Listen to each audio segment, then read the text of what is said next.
Oleh kerana mereka ni tamak, takut kepada DAP, nak tunjuk pada negeri DAP ni lebih baik pada negeri-negeri yang ditabir oleh PAS, oleh UMNO, oleh PN ni, maka dilungguk semua bajet pergi ke Pulau Pinang untuk buat LRT.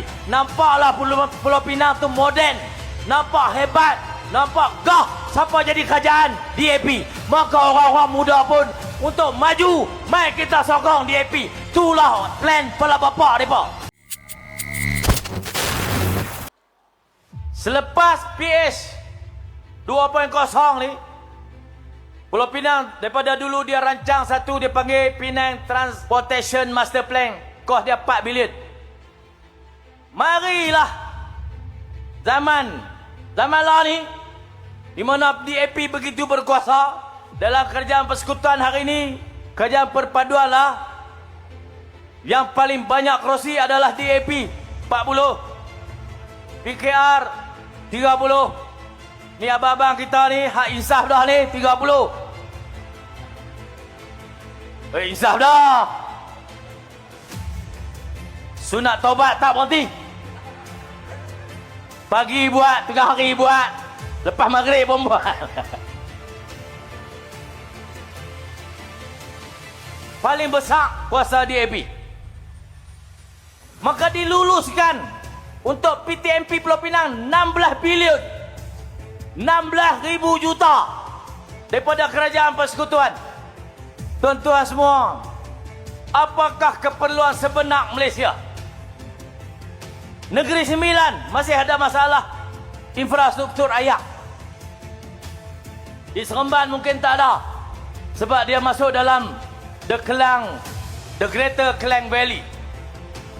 Masuk dengan Kuala Lumpur, 200 km radius masuk daripada Lembah Kelang, termasuklah Seremban. Mungkin tak ada masalah air, tapi di luar bandar, di Pahang masalah air, di Sarawak masalah bekalan air, di Sabah duk bagi tong biru, tak ada apa kau jalan ni, tak ada air hujan. Hampa bisa tengok tak? Di Kedah ada masalah infrastruktur air. Di Kedah, Kelantan, Terengganu, Pahang, Johor, Negeri Sembilan, semua ada. Mana lebih penting, LRT atau air? Tuan-tuan semua,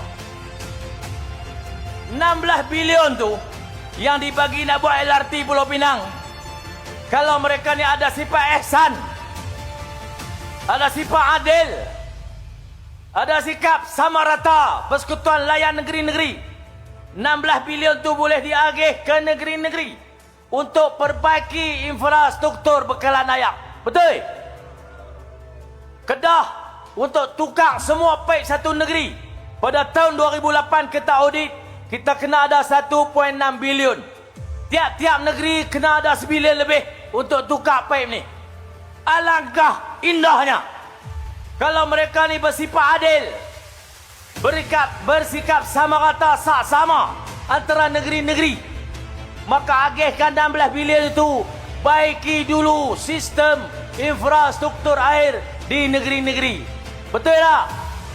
Oleh kerana mereka ni tamak, takut kepada DAP, nak tunjuk pada negeri DAP ni lebih baik pada negeri-negeri yang ditabir oleh PAS, oleh UMNO, oleh PN ni, maka dilungguk semua bajet pergi ke Pulau Pinang untuk buat LRT. Nampaklah Pulau Pinang tu moden, nampak hebat, nampak gah siapa jadi kerajaan DAP. Maka orang-orang muda pun untuk maju, mai kita sokong DAP. Itulah plan kepala bapa mereka.